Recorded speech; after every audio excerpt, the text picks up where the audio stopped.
You're ready?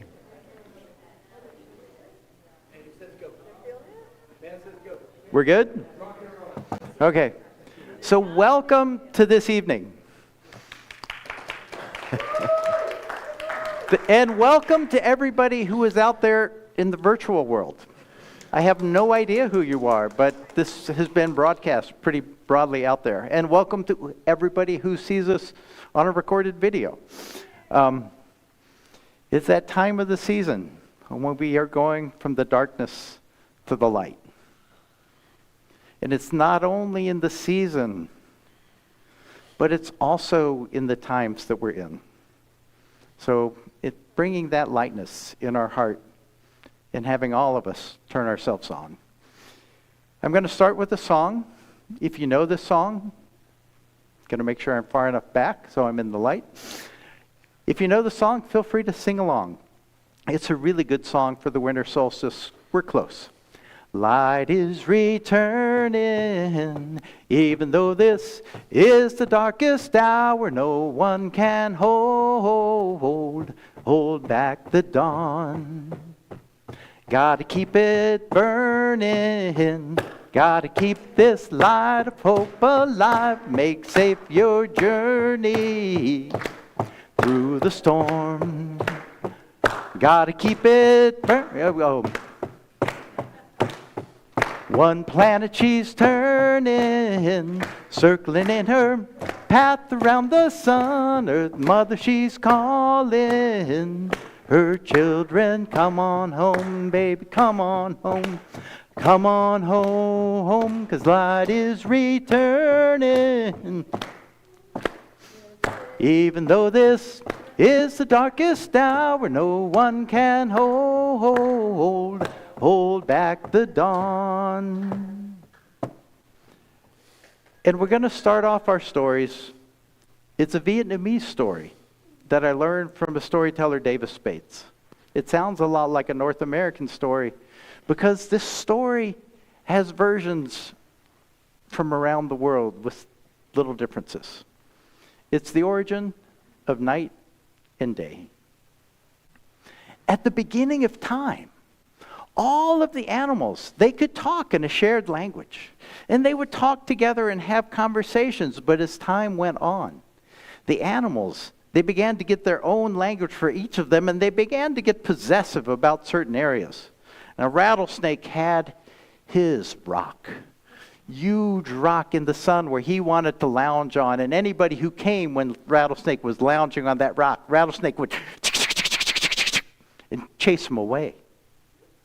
Bear had his favorite blueberry bush. The blueberries were as big as my fist.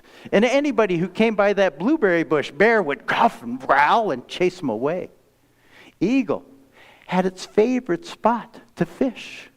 He would fly over and the fish were larger than I can reach. Osprey or anybody else came by, Eagle would cheep and chase him away.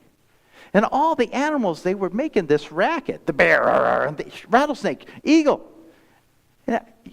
You've been in a classroom where everybody's making noise, right? Well, it was like that, but I need your help. Pick an animal sound. Start making noise. Oh my God, the creators, they were looking down and they were going, what is all of this racket? We need to teach them something. They took a big blanket and they threw it over the earth. When that blanket landed, two things happened. One, it got quiet. The second is it got dark. They couldn't see a thing. They started crawling around and they were heading towards the giant oak tree where Al lived. Al would answer two questions, but only two. And they crawled their way there, and as they could tell, they were gathered around. Somebody said, Al, what happened? Oh. Somebody threw a blanket over the earth. Al, what do we do? Take it off. Al, how do we take it off? Al had already answered two questions. Well, monkey, Monkey was like, oh, blanket. It's thrown over the earth. It's up there. I'll be the hero. I'll climb the tree. Monkey climbed up the tree, got up to the very top of the tree, and reached up for the blanket. But do you think Monkey got the blanket? No. Monkey couldn't touch the blanket. So Monkey climbed on top of that top branch and was reaching for the blanket. But do you think Monkey got the blanket? No. Nope. But Monkey thought, I'm close. So Monkey jumped and reached for the blanket and came tumbling down through the tree and hit the ground. Her pride was wounded more than her body. But the blanket was in the sky, and they still had the problem. Well, Mama Bear said, work's gonna be done. I'll have to do it. I'll go get the blanket. She felt her way up, crawling to the top of the mountain. She got up to the top of the mountain. She could tell because it started to go from being higher to a little lower, and she got there and stood up and reached up. But do you think she found the blanket? So she stumbled around in the dark and found a big log to pull up to the top of the mountain and stood up on that and was standing and trying to keep her balance until she fell off and rolled right down the hill and smacked right into that oak tree. Almost knocked the owl out of its perch. Her pride was hurt more than her body as well. And in unison, all the animals there said, we need a bird. And Chickadee said, oh, you need a bird? I'll do it. And they recognized Chickadee-dee-dee-dee-dee's voice. And they said, we need a big bird. An eagle came forward and said, big bird, that's me. So eagle spread its wings to fly, and as eagle went to take off, Chickadee hopped right on the back of eagle's neck. And eagle went flying up, circling into the dark, higher and higher up into the dark, and had to fly for days. Now, have you ever tried holding your arms up for days and not eat any food? Eagle started to get pretty delusional. And Chickadee was able to take naps and wake up and sleep and wake up. And, well, eagle was like, blanket? What's a blanket anyway? What am I supposed to do? Take it off? This is a little ridiculous. And finally, eagle was like, I give up. And at that moment, when eagle locked her wings and started to coast down, Chickadee went, what? And Chickadee started to fly. And Chickadee was flying and flying and flying and flying. What a hit. Oh, it must be the blanket. And what am I supposed, oh, right, I'm supposed to take it off. So Chickadee, she pulled at the blanket, moved over it, pulled at the blanket, and she kept moving around, pulling at the blanket. And have you ever tried to do something that you got so frustrated, you just needed to attack it? That's what Chickadee did. And she just went, and she chewed a hole in the middle of the blanket. And for the first time, moonlight shone down on the earth. And everywhere that she had grabbed that blanket, there was starlight. But Chickadee couldn't see anything of that. She could just see, and Chickadee thought she was a failure. And she pulled as hard as she could, until finally she gave up and she started flying down. And as she circled down and saw the oak tree, she was going to head away from it, but she heard a commotion of all the animals because they could see her coming in the flickering moonlight. And she was curious, and as she got closer, they were like, hooray for Chickadee! And Chickadee's like, hooray for what did I do? And they're like, look up. And for the first time, Chickadee looked up and saw the moonlight and saw the stars. And not only were all the animals looking up at the moonlight and the stars, but the creators, they were very curious, and they were looking down, and the animals, they were behaving very well. And they thought, well, maybe we should just take the blanket away. And they were like, no, if we just take the blanket away, they're going to forget. And so they decided that they would roll the blanket away and you have daylight. But they would roll the blanket back on for night. And that's the origin of night and day. Hope you enjoyed it. Thank you, David. That's a beautiful story. I love that version. I would like to share a tale with you, a story from Norway that I have been telling for a few years. It's called For a Wish. Once there was a little boy named Joey, and Joey would sit around all day with his head in his hands, and he would say, I wish, I wish, I wish. That's all he ever did.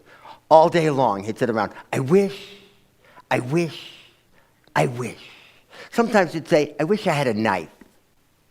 If I had a knife, I could carve things, bowls, spoons, wonderful things to give away as presents if I had a knife. Wait a minute. Even better than a knife. I wish I had a sled. If I had a sled, I could go sledding with my friends. That would be a lot of fun. If I had a sled. Wait a minute. Wait a minute. Even better than a sled. I wish I had a sleigh pulled by two big, beautiful black horses. Oh, then all my friends would say, hey, Joey, can we go sledding with you? Can we ride on your sleigh? I'd say, yes, because they're my friends.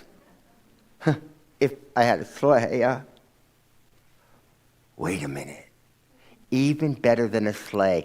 I wish I had a castle. If I had a castle, all my friends would say, hey, Joey, can we come play in your castle? And I would say, yes, if I had a castle. I wish. Oh, even better than a castle, I wish I had 3 big bags of gold. If I had 3 big bags of gold, I could do anything I wanted. But the thing is, Joey wasn't likely to have any of those things. You see, Joe had no mother.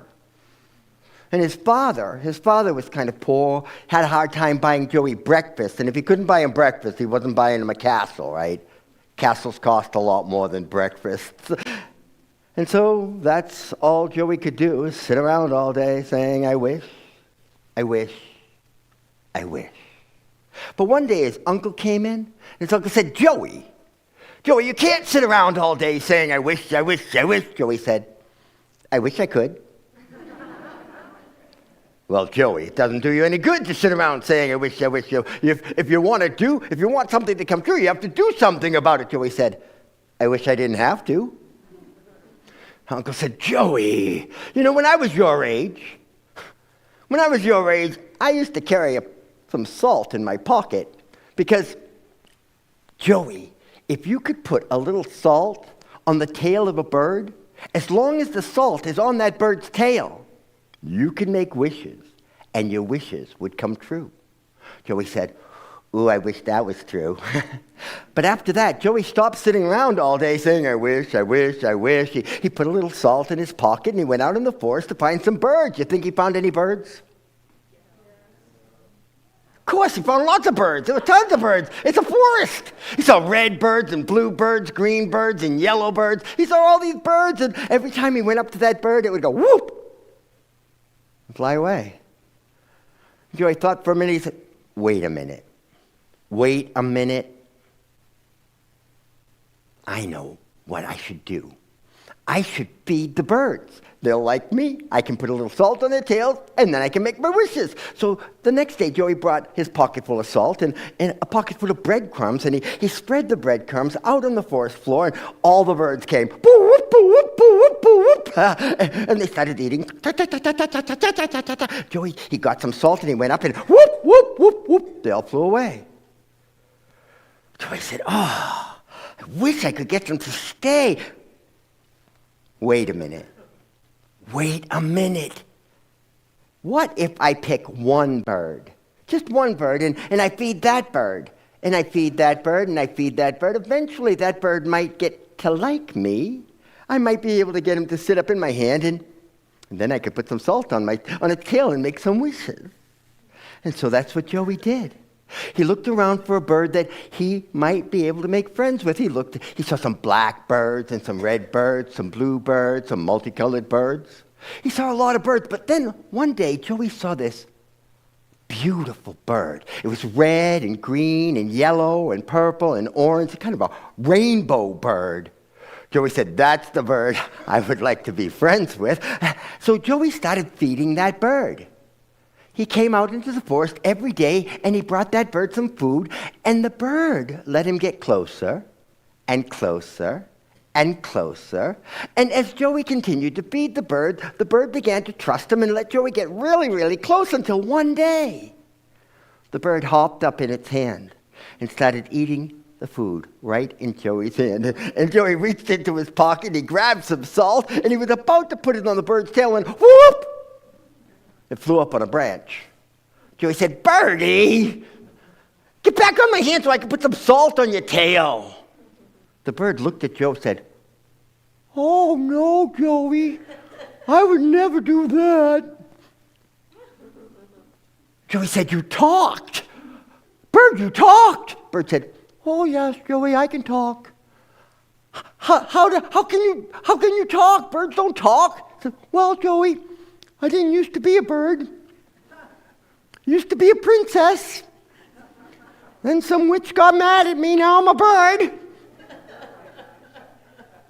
Joey said, "Really? Hey, bird, since we can talk, why don't you get down on my hand? Let me put some salt on your tail so I can make some wishes." Birdie said, "Oh, no, Joe. Princesses never let people put salt on their tails. But if I could put some salt on your tail, I can make wishes, and my wishes would come true. I would do anything if you would just let me put some salt on your tail." She said, "Anything?" Joey said, "Anything at all." She said, "Well, actually, Joey, the birds laugh at me. They go, 'Hey, you think you're a princess? You're a bird.' And it makes me sad, Joey, but when I was a princess, I used to have this beautiful little knife. I would use it to trim my nails. And, I was thinking, if I had a knife, I could trim my claws, and then all the other birds would go, 'Oh, wow, she trimmed her claws. She must be a princess.' Yeah, that would make me really happy, Joey. And then I would let you sprinkle some salt on my tail and make your wishes." Joey said, "Birdie, I'll get you a knife." But where was Joey supposed to get a knife? He didn't have any money. His father couldn't afford to buy a knife. Joey was, Wait a minute. I'm here in the forest. The forest is full of sticks. If I just wander around the forest and gather up sticks, I can bring them to the village, and I can sell them for firewood. People would give me pennies for them." And so that's just what Joey did. Every day he went out into the forest, he gathered up sticks, he brought them into the village, he sold them for firewood, people gave him pennies, he saved up his pennies day after day, week after week, month after month, until he had enough pennies to buy a knife. And he bought the best knife he could buy. And he brought it to the forest, and he called for the princess bird. "Princess bird!" She came, whoop, whoop, whoop. "Hi, Joey." "Princess bird, how you doing?" She said, "I'm doing okay, Joey." "Princess bird, I brought you a knife." She went, "Oh, wow, Joey, cool, Joey." "Oh." "Joey, is that a steel knife?" Joey said, "It sure is, the best steel money could buy." She said, "Actually, Joey, princesses don't use steel knives. No, that's a common metal. Princesses use precious metals like gold and silver. If some bird saw me using that knife, they'd go like, 'Oh, you are not a princess bird. You're a common bird like that common steel knife.' Joey, I'm afraid that knife's not good enough for me." Joey said, "Oh, well, that's okay, Princess Bird. I can take this knife back to the store, get my money back, keep on bringing firewood, I suppose, and maybe I can get enough money to buy you a silver knife." She said, "Actually, Joey, I don't think I want a knife anymore." He said, "Princess Bird, what do you want?" She said, I was flying over at the sledding hill, So all your friends were out there sledding, Joey. It looked like so much fun. I remember when I was a princess, I used to have a sled. Oh, Joey, if the birds saw me riding on a sled, they would go, oh, wow, you got a sled? You must be a princess. Oh, Joey, that would make me so happy. I would let you sprinkle salt on my tail and make your wishes. Joey says, fine, Princess Bird, I'll get you a sled. But where's Joey going to get a sled? Sleds cost more than knives. Wait a minute. Wait a minute. The knife. I can take this knife, and when I gather up the wood, I can find certain pieces of wood, and I can carve those pieces of wood, and maybe I can make some bowls and spoons, and I could carve all kinds of things, walking sticks, and people give me even more money for those. And that's just what he did. Every day, Joey would go out into the forest, he would gather up sticks, he would sell some for firewood, and other ones he would carve. And he would create these wonderful things like spoons and bowls and walking sticks. And he did it every day, he did it every week, he did it every month for month until he had enough money to buy a sled and a bucket of silver paint. Just a little paint pot, but he painted the runners silver because, it must be the princess's favorite color. He knew she'd like that. And he brought the sled out to the forest where he called for the Princess Bird. Princess Bird! Whoop, whoop! Hey, Joey! Ooh, nice. Joey, did you paint those runners silver? Joey said, I sure did, Princess Bird. I know you like silver. She said, actually, Joey, that's fake silver. If the birds saw me riding on that sled with the fake silver runners, they would say, oh, you are not a real princess. No, you're a fake princess like that fake silver runners on a sled. Joey, that sled's not good enough for me. Joey said, oh, well, princess, I can't take the sled back because I painted it. Well, I can try carving some more, and I'll buy you a sled with real silver runners. She said, actually, Joey, I don't want a sled anymore. When I was a princess, I only rode on a sled once in a while. Most of the time, I rode in a beautiful sleigh pulled by two big, beautiful horses. Oh, Joey, if I had a sleigh with two big, beautiful horses, why, all the birds would say that I was a princess bird. That would make me so happy. I would let you sprinkle salt on my tail and make you wishes. Joey said, I'll get you a sleigh and two big, beautiful horses.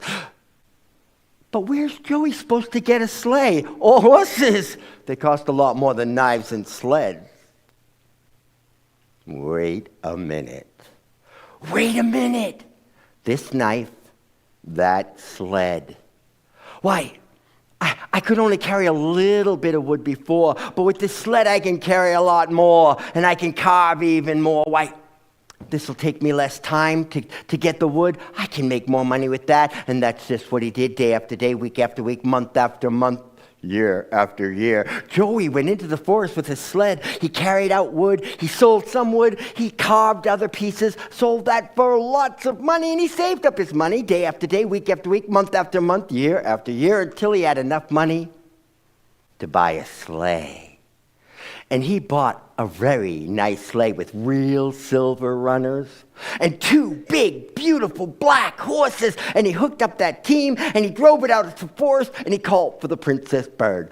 Princess Bird! Here she comes. Whoop, whoop, whoop. Hey, Joey, what a beautiful sleigh. But, Joey, are those black horses? Joey said, they sure are, Princess Bird. She said, Joey, princesses never use black horses. They always use white horses, Joey. Didn't you know that? Joey said, that's okay, Princess Bird. Black horses, white horses, they cost about the same. I'll be right back. She said, actually, Joey, I was telling all the birds about how you were going to get me a sleigh and with the horses, and they just laughed at me. They said, you're a bird. You live in a tree. Princesses live in castles. You live in a tree. You're a bird. Joey, it makes me so sad. You think you can get me a castle?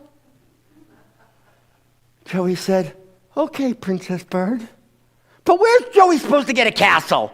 Castles cost a lot of money. Wait a minute. This sleigh, these horses, they might not be good enough for a princess bird, but they're good enough for me. They're good enough for my friends. They're good enough for pretty much anybody else. I'll start a taxi company. I'll take people wherever they want to go. And while I'm waiting around, I'll carve some wood and do other things. And that's just what Joey did. Day after day, week after week, month after month, year after year. Joey went out to the forest. He gathered up some wood. Then he'd go back into town. He'd give people rides. They paid him dollars to go around wherever they wanted. And he did this day after day, week after week, month after month, saved up those dollars until he had enough money to buy a castle. No, castles cost a lot more money than that. But he did have enough money to buy a couple more sleighs and a few more horses, and he started a taxi company. Joey's taxi company. He actually gave his father a job.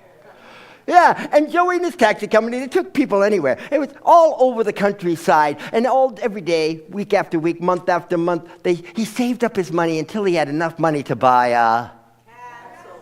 No, castles cost more money than that. But he did have enough money to buy a ship. And he filled that ship up with beautiful things, and he sent it off around the world to trade for other things, and when it came back, it was loaded with gold. And meanwhile, Joe just kept his taxi company running day after day, week after week, month after month, saving up his money until he had enough money to buy a castle. Nope. Castles cost even more money than that. But he bought more ships, and he sent those out, and more taxis, and he had Joey's International Taxi Company and Transport. And he saved up his money day after day, week after week, month after month, year after year, until he had enough money to build a castle. And he built the best castle he could build. It had the tallest towers and the deepest dungeons. And those weren't deep, dark dungeons, because he didn't think a princess would like deep, dark dungeons. He made them bright, light dungeons. Yes, and he filled every room with beautiful things, silver things and gold things and crystal things and diamond things. And he filled the castle up so beautifully. And when it was all finished and all filled, he hooked up his best sleigh, the one with the silver runners, and he had it teamed with 6 big, beautiful white horses, drove it out into the forest where he called for the princess bird. Princess bird! Whoop, whoop, whoop! Whoa, Joe! Joey, what happened to you? He says, what do you mean, Princess Bird? I have this beautiful sleigh. She said, Joey, you used to be a little boy, and now you're a man. He said, well, Princess Bird, I grew up. You know, it takes a long time to earn enough money to build a castle. She went, oh, a castle, Joey? You built me a castle? Can I see it? Can I see it? Can I see it? Princess Bird, hop in. And she got in the sleigh. He drove her to the castle. He showed her the whole castle, from the tallest tower to the deepest dungeon. Every room, she looks at the beautiful things. Oh, Joey. Oh, wow, Joey. Oh, Joey, this is so beautiful, Joey. But there's only one problem. Joey said, Princess Bird, what could be the problem? She said, I'm a bird. I can't clean a castle. Can't turn the lights on or off. I need some servants, and you know, Joey, servants cost a lot of money. Do you think you could give me like 3 big chests of gold? Joey said, Princess Bird, that's not a problem. And he did. And when he gave her those chests of gold, she hopped right up into his hand. And he reached into his pocket where he kept a little sack of salt. And he began to sprinkle that salt on the bird's tail as he said, I wish I had. I don't need a knife. I have a knife. and so I have sleds, and I certainly don't need any sleighs. I already built a castle. And as Joey was thinking about what he should wish for, the bird started to fidget. Whoa! Joey, it kind of itches. Joey, hurry up, Joey. Make a wish, Joey. Come on, make a wish. Bert, I'll think of something. I'll think of something. Come on, Joey, hurry up. This is really getting itchy. Oh. Salt went flying everywhere. She said, "Oh, sorry, Joey. It really itched." He said, "That's okay, Princess Bird. You know, I'm so stupid. I can't understand. I spent my whole life waiting to get to this moment where I could make a wish, and when it comes to it, I can't even think of anything." The bird looked at Joey. She said, "Joey, don't call yourself stupid. I don't like it when somebody calls my friend stupid, Joey. Besides, Joey, you're the smartest person I know. You had nothing. You turned it into a knife, you turned it into a sled, you turned it into a sleigh, you turned it into a taxi company, international transportation company. You built me a castle, Joey. You're the smartest person I know. Joey, the reason you can't think of anything to wish for is because you already have everything you want." And Joey said, "Oh, you're right, Princess Bird, but wait a minute. Princess Bird, hop back up in my hand. I thought of a wish. I'll make it quick." She hopped up in his hand. He reached into his pocket. He pulled out some salt. He sprinkled it on the bird's tail, and he said, I wish you were a princess again." And poof, she was. And Joey and the princess, they were friends for the rest of their lives. And that's the story of For a Wish. I hope you enjoyed it.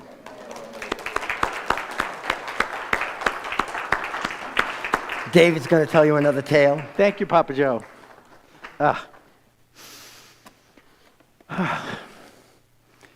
This next story, the character Snow Snake Boy has been yapping at me.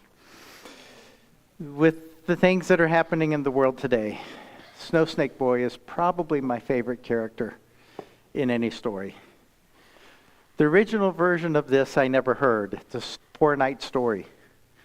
That's a sacred story. I heard it from my friend Flying Fox, who also goes by Brian Ellis, who learned it from one of the elders at a medicine wheel gathering of Sun Bear. And it's missing a whole night, but it fits. Snow Snake Boy. He had 3 things he loved to do more than anything in the world. One of his favorite things was to play the game Snow Snake, which you would play in the winter. It has a curved stick you would carve in the summer, and you would build like a bobsled a bobsled run in the winter, and throw this spinning just right, and it would make its way down. And if you threw it right, it would make its way to the bottom, and you could go pick it up and go up the back of the hill, throw it again. But if you threw it too hard, it would jump off and get lost in the snow. It might not be found to the spring. And if you threw it too soft, it wouldn't make its way all the way down. And you'd have to post hole down, and it would take days to repair the hill. He was the expert at that game. His second most favorite thing to play was the King of the Hill. And he would play that on anything. He would play that on the compost pile, on the mountain behind the village where he lived in. He loved to play King of the Hill. But the thing I really love about Snow Snake Boy is his third most favorite thing to do in the world, which was to do something that he had never done before. And he did that every day of his life. To see the world reflected upside down in a raindrop. Oh, that day he was so excited. Why, to learn a new friend, to learn a new story, to meet a new tree that he had never met before. Snow Snake Boy, he was incredibly curious, and he was an incredible child. But at the age of 10, he looked around at the world and he saw the things that adults did. He saw some of the greed, some of the jealousy. He saw when they fought with each other in war, and he declared, I will not grow up. And he didn't. He lived forever as a 10-year-old. He became the eldest elder of the tribe. He lived for 1,000 years. And all the kids, they looked up to him. He was the master of being a child. But as they got to be 12 or 13, they would go, those are childish games. And they would look towards being an adult. Snow Snake Boy didn't mind. He did what he did. And he lived his life, and he did something that he never did before each day. It was pretty amazing to do that. And within the tribe, within the village, people started to notice that the world was growing colder. Summer was getting shorter. That there was changes happening so slowly. In the elders committee, they never asked Snow Snake Boy to it before, but they invited him this time because his memory went way back before anybody's did. And he said, oh yeah, I remember when corn used to grow longer than I can reach. And they're like, we barely get corn the size of my finger now. The frost melts, and soon the first snow is falling. Strawberries barely blossom before the winter is coming back on again.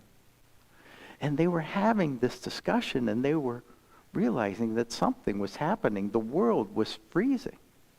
And they were talking about this, and they went to bed that night.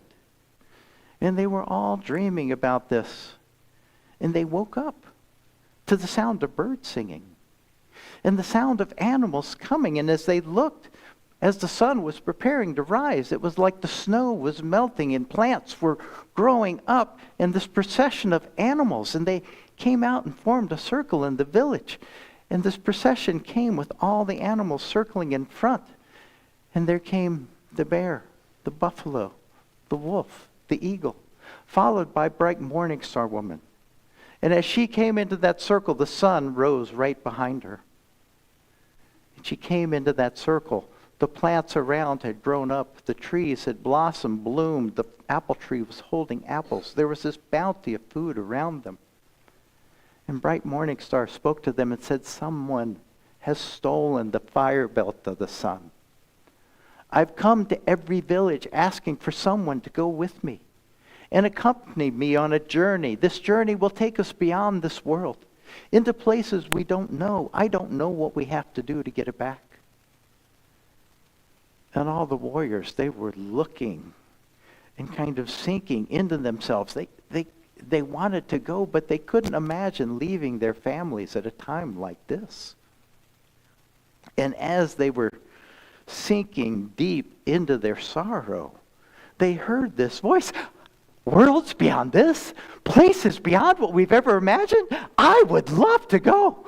And they all looked at Snow Snake Boy, this 10-year-old, and they fixed him with their anger. But bright morning star woman, she came and she embraced him and said, yes, you were the one I've come looking for. And they walked out of that circle. They went and they did a sweat lodge. They themselves. They got new names. Bright morning star woman, finding her true name, the hawk. Snow Snake Boy, deeply rooted. He planted himself and he grew up and pierced the bowl of the sky. Bright morning star woman, she flew up, grabbed him, and they flew into the universe beyond. And that night, out in the world beyond, all I know of that night, and all of that know of those days when they were out there getting the fire belt of the sun, is that they didn't have to fight. They didn't have to do anything like that to get it back, but they had to work and give gifts of their heart and barter. And they were able to earn back the fire belt of the sun. And they came back to the world.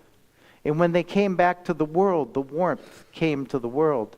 And representatives from all the villages gathered around as they went to each village. As they came to the last village where Snow Snake Boy was come, representatives from every village came there. And they all wanted to give a gift to Bright Morning Star Woman and Snow Snake Boy for what they had done. Now, Bright Morning Star Woman and Snow Snake Boy, they looked at each other. They blushed a little bit. They had gotten to know each other really well during this journey. And she looked at you say what you think you should get. And Snow Snake Boy, he smiled. And he ran up onto this hill nearby, and they thought, he wants to play King of the Hill. And he said, no, I want you to dig the biggest hole that's ever been dug. And they started digging, and they dug a hole the size of the Grand Canyon with a mountain of earth. And he ran up on top of that mountain of earth. And they thought, King of the Hill? We did all this to play King of the Hill?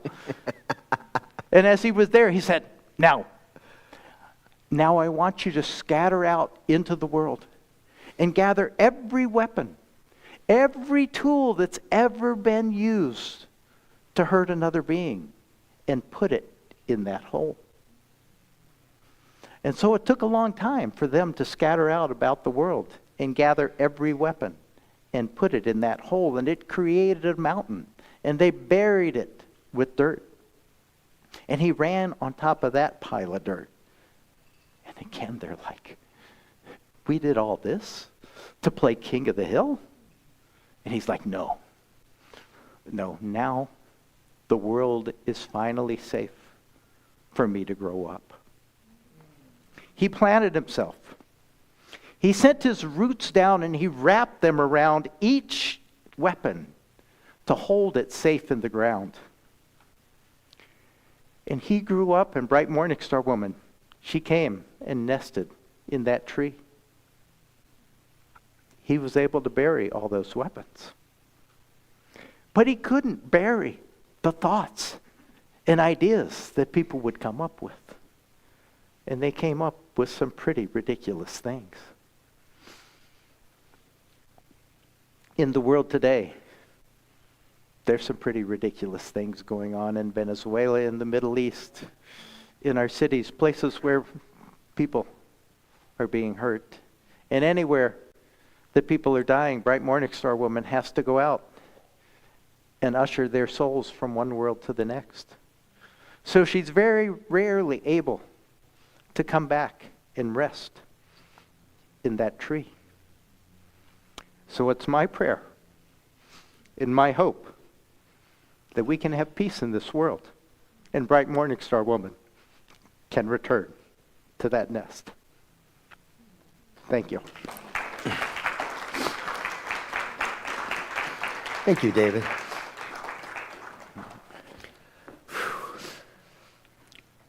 So I would like to share a story with you. It's based on a folktale. I put together some pieces of A Maiden in the Tower. I'm not a big fan of Rapunzel, and I was requested to do A Maiden in the Tower story, so I went back to the origins of the fairy tale and took some pieces from Naples and created this little thing for you. It's called Rosemary. This is the tale of a sorcerer who wanted to live forever. And he put all his efforts toward that goal. All of his wealth, all of his time was spent traveling to the corners of the universe, trying to find the secret of immortality. And he found it. It was a complex recipe, a very, very particular ritual that, when combined, created an elixir of eternal life. There was just one problem. The primary ingredient in the elixir was the blood of a 21-year-old virgin. Now, in those days, in that place, women were free. They did what they wanted, and most of them had explored life and love long before 21. So it didn't matter how much or what he offered. There just weren't any women of that age to be found. So he put his mind to other things, other ways to get women to do what he wanted. And he had some luck with poppies. Yes, he developed hybrids that smelled and tasted just like regular household herbs. And he had some particular success with a rosemary bush. It was very potent. And since rosemary is both culinary and medicinal, he had no problems getting it into the local shops. A couple of doses of his rosemary and you'd be hooked. His wealth and his influence spread. Well, one of those victims, a young woman, a singer of songs, she had been exploring life and love enough to have created a new life to love. And in her pregnancy, she was dealing with some very strange cravings and not understanding about the machinations of the sorcerer. She combined a little of his rosemary with her meals and found herself with a habit she could not afford on a singer's salary. Wasn't long before she found herself sitting alone in her room, going through the agonies of withdrawal. And that's when she smelt the scent of the herb she so desired. And looking out the window, she saw it, growing in the corner of the neighbor's garden, glowing beautifully silvery blue in the moonlight, a rosemary bush. And even though she had heard from her neighbors how the guy next door was some kind of lecherous pervert, she snuck into the garden and broke off a sprig. But there is no sneaking into a sorcerer's garden. He stepped out of the shadows before she could reach the gate. He was really angry. "You dare steal from me?" She said, "Please, sir, I'm pregnant. I couldn't help myself. It's the cravings," he said. "Pregnant?" And he realized this was his opportunity. "Oh, take all the rosemary you want. And if the child's a girl, apprentice her to me when she reaches her appropriate age, and I promise you, I'll protect her reputation. Keep her safe, and when she's 21, she'll have a trade." And the woman, thinking that she was fortunate, promised her child to the sorcerer and left with a large basket of rosemary. Well, the child was born. It was a girl. They named her Rosemary after her mother's hook.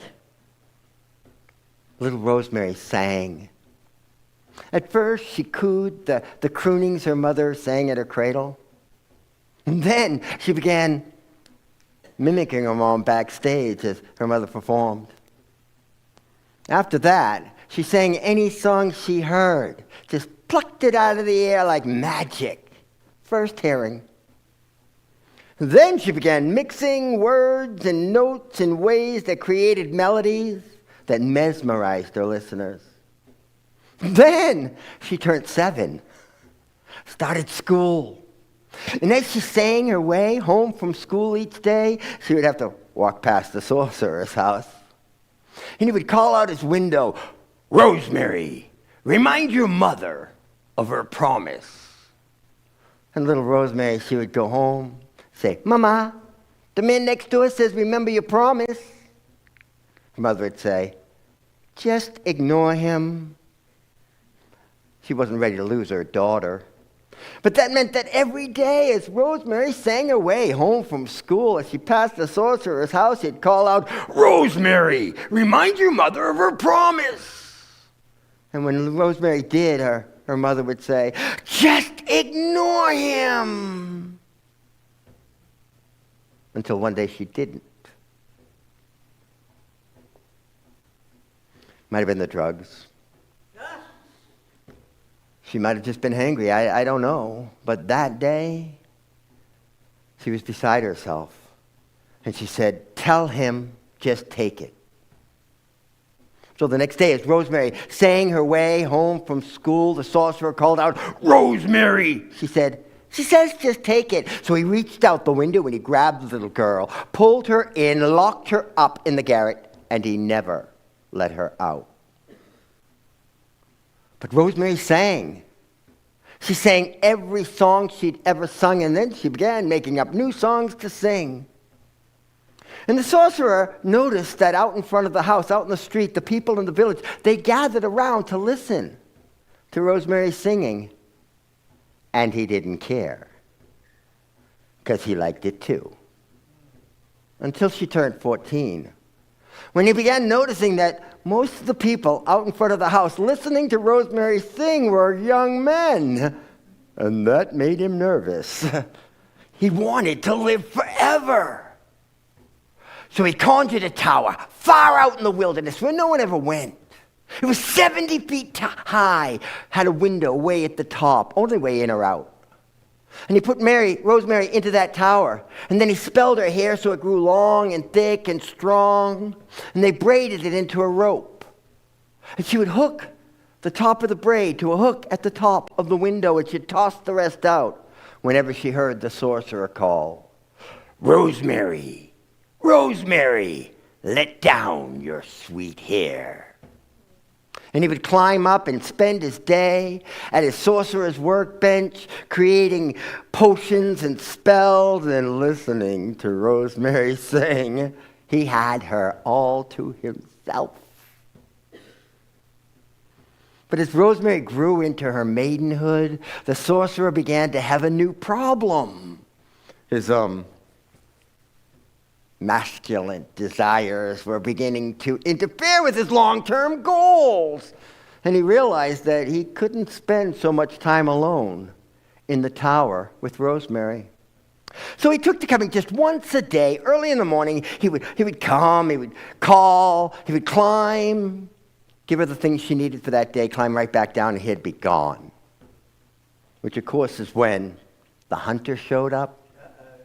A young man out in the wilderness looking for some great beast to prove his manhood. He hears her singing in the wind, follows it, arrives in sight of the tower just about the time the sorcerer arrives. Hears him call, sees him climb, a few minutes later climb back down, he's gone. And the hunter thinks, I'd like to try that. Goes over to the tower, he calls up to the window, "Rosemary, Rosemary, let down your sweet hair." Rosemary, thinking it's the sorcerer returning for some reason, drops down the braid. He climbs up, and wasn't she surprised to see a young man at her window? Well, she's afraid, and he reassures her, "Please don't be scared. I heard you singing. It was so beautiful, almost as beautiful as you." Well, flattery will get you far if you're a young man in a young woman's window. She let him stay. And when he left, she didn't think she needed to tell the sorcerer, so he came back.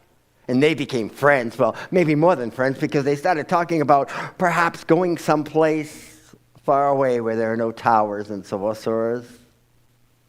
And the hunter said, "Rosemary, how can you get out of the tower?" She said, "That's the easy part." And she cut off the braid, tied it to the hook by the window, said 1 minute. Then she walked over to the sorcerer's workbench. She found 3 small nuts, about the size of acorns. And on each of those nuts was carved the face of an animal. The first one was carved the face of a dog. The second one was a lion, and the third was the face of a wolf. And she put those nuts into a pouch on her belt, climbed down the braid, and the two rode off. But there's no sneaking out of a sorcerer's tower. He actually knew the moment she cut off the braid. He came as quick as he could, but by that time, the braid was all that was left. He climbed up the braid, knowing she wasn't there, went over to his sorcerer's workbench, and he took out his magic eye and his 10-league boots. And walking over to the window, he searched the wilderness until he spotted the couple, put on the boots, and at 10 leagues, with every step, he was soon catching up. But Rosemary saw him coming,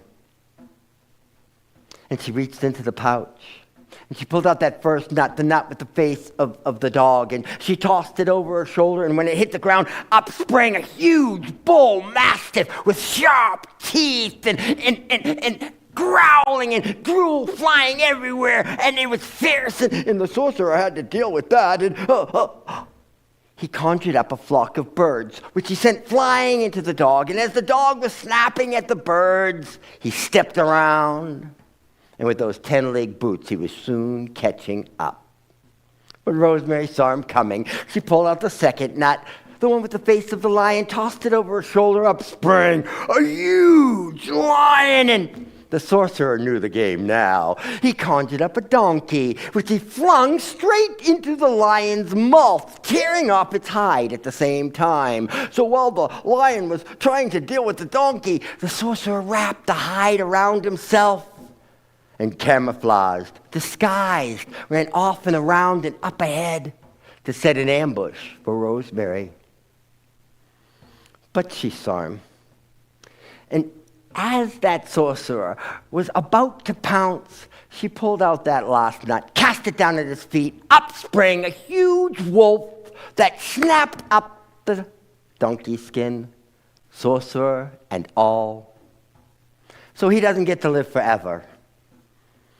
But Rosemary sang happily ever after. Thank you very much. David. Thank you, PapaJoe. I had the pleasure of getting to hear PapaJoe rehearsing that story as he was preparing to tell it publicly for the first time. Amazing work. We've got a couple more stories. You are an incredible audience. Yeah. The story that I'm going to tell tonight is what's called a wild story.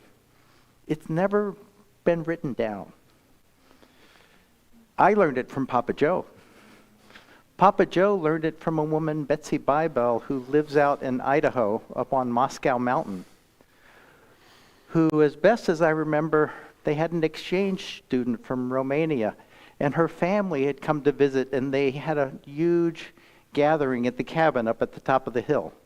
And there was a fire, and they were sharing stories. She was a storyteller, so she told a story. And it took the whole family together to put in pieces and bits of telling this story, of translating it. And it's a lovely story. It's called It's Not Right. God was exhausted.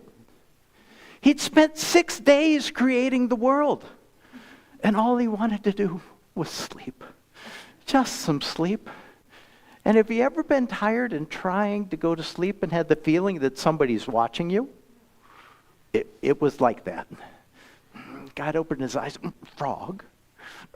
Frog? Oh, what is it? It's not right. What's not right? These eyes.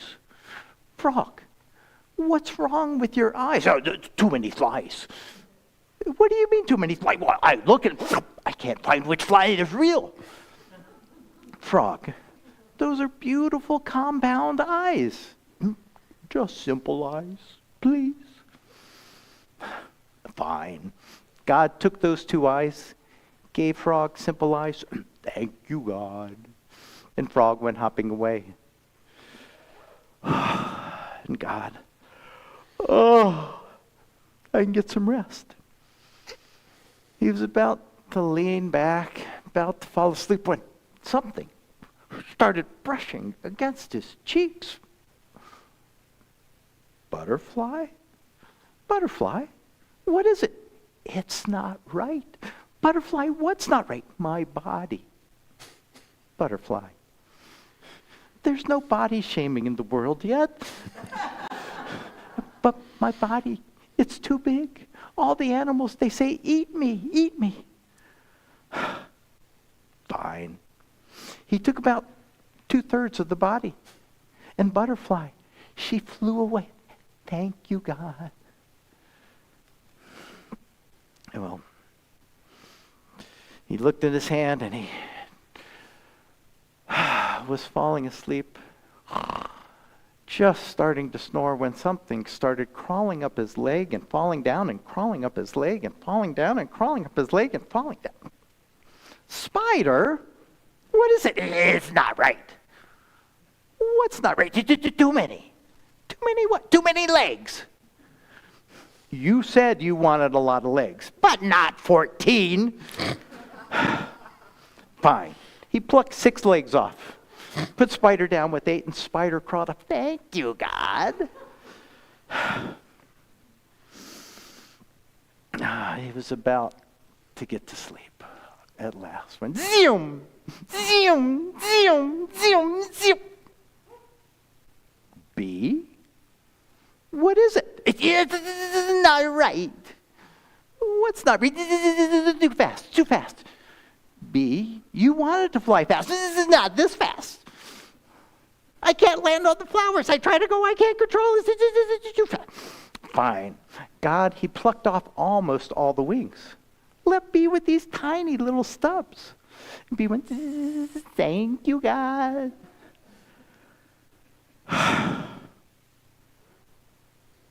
God looked at his hand, and he looked out, and he didn't even get a chance to close his eyes because he was looking at his most beautiful, most magnificent creation. It was Lizard.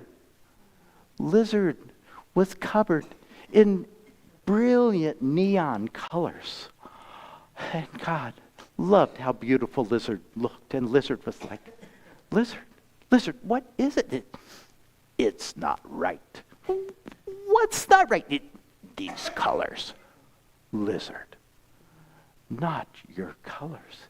They say, eat me. They're a billboard. Oh, Lizard. Just some browns and grays, simple patterns. God hated to do it, but he peeled off those colors. He put them in his hand. He painted Lizard with browns and grays and patterns, and Lizard disappeared right there. And God finally had a chance to take a rest. With his hand full, he slept.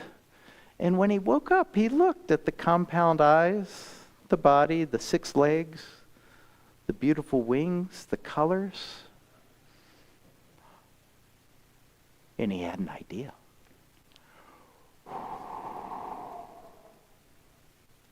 He blew life in, and he released the first dragonfly.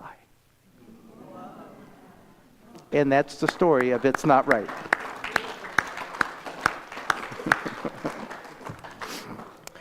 Well, I'd like to share another story that you might find a little familiar at the beginning. It's called The Ant and the Grasshopper. Oh, the ants. There were big ants, and there were little ants, middle-sized ants. They all lived in this little ant hill. And it didn't matter whether you were a big ant or a middle-sized ant or a little ant because all the ants had to work. They woke up in the morning, and they had to gather food. Yeah, first they'd dig it up, and dig it up, and dig it up, and then they'd pick it up, and pick it up, and pick it up, and then they'd stack it up, and stack it up, and stack it up all day long. They did it all spring, they did it all fall, they did it all summer, they didn't do it in the winter. In the winter, they had vacation. And the itty-bitty, teeny-tiny, wee little baby ants, they didn't like to work. They didn't like to work from morning to night. They didn't like to work from spring to fall. They really liked winter. They wanted winter to come as quickly as possible, and they didn't want to work.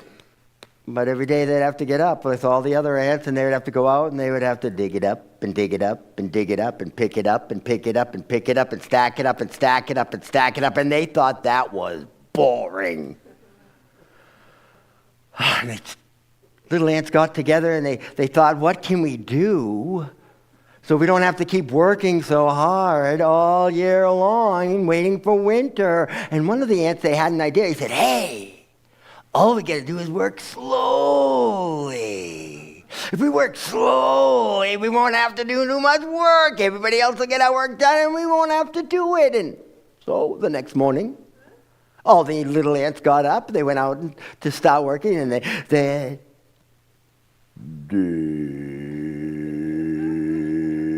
it up, dig it up. They thought that was boring. Yeah, in fact, the other ants didn't do the work for the little ants, and that meant those little ants ended up having to work till way after supper, and that was even more boring still. So the little ants, they got up the next morning and they started working regular. Dig it up and dig it up and dig it up and pick it up and pick it up and pick it up and stack it up and stack it up and stack it up when suddenly they heard some sound from the other side of the anthill. And when they went around to the other side, they saw a grasshopper there playing a fiddle.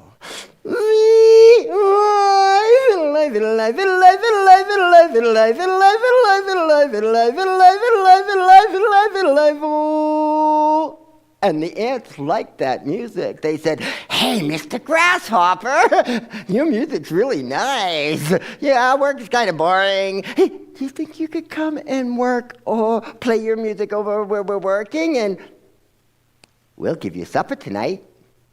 Well, the grasshopper liked supper, so he went over and he played.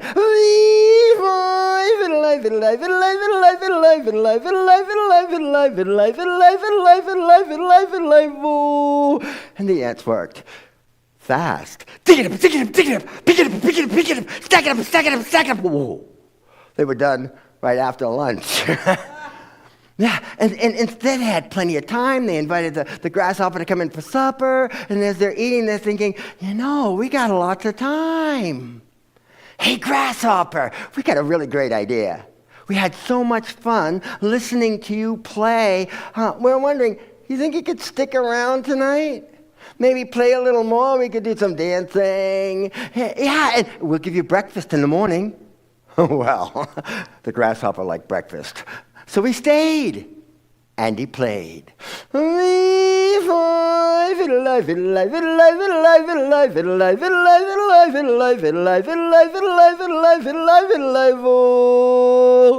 the ants danced. Ever see an ant dance? You don't know how ants dance? None of you have ever seen an ant dance. It goes like this. Ooh, cha-cha, ooh, cha, ooh, cha-cha, ooh, cha, ooh, cha-cha, ooh, cha-cha. All night long. And the next morning, they gave the grasshopper breakfast. And they thought, Mr. Grasshopper, why don't you stick around? Yesterday was so much fun. If you stay and play, why, we'll give you supper at night and breakfast in the morning. And so he did. Day after day, all through the spring, all through the summer, all through the fall. He played his fiddle. Well,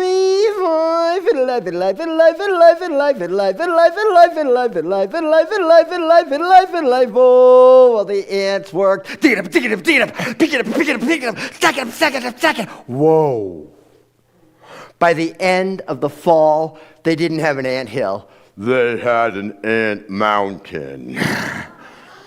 Filled with food and room for all of them. And as the days became shorter and cooler, the ant said, "Bye-bye, Mr. Grasshopper. We had a great year. Make sure you come back in the spring. We'll do it all over again." And they all climbed down into their holes for vacation. Well, the itty-bitty, teeny-tiny, wee little baby ants, they were so excited. It was vacation, and the first morning, they slept till noon. Thought that was awesome. Next day, they were up at 10, and they thought that was cool. Day after that, they were awake at 8, and that was okay. But the next morning, when they woke up at 6 o'clock in the morning, and there was nothing at all to do, now they thought that was boring. But that was the day they heard someone knocking at their front door. All the ants went to see who it was. They opened it up, and it was the grasshopper, but they could hardly recognize him. He was shivering and cold and blue, and there was icicle hanging off his nose. He said, "Please let me in." Well, the big ants and the middle-sized ants, they looked at the grasshopper. They said, "Mr. Grasshopper, you should have been out gathering food and making a house for yourself instead of that playing all year long." But the itty-bitty, teeny-tiny, wee little baby ants, they said, "No, That grasshopper did work. He worked for us. We wouldn't have such a big home. We wouldn't have so much food. Mr. Grasshopper, you come right on inside. We got a room for you. And they gave him a room not too far from the door.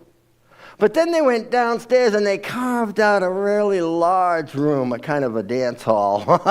And they invited the grasshopper to come down where he would play.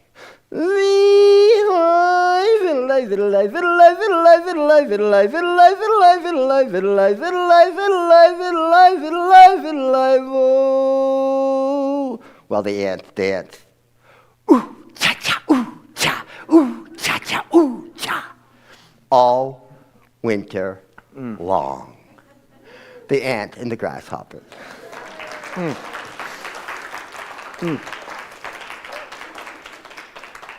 You folks have been wonderful. And we're coming towards the end of our evening. There's a song from Sai Khan, who's a wonderful songwriter. And it's about the end of a gathering like this, and also certain times. Won't you listen for a moment until the singing ends? Take a look around you at your neighbors or your friends, your parents or your children, your loved ones or your wife.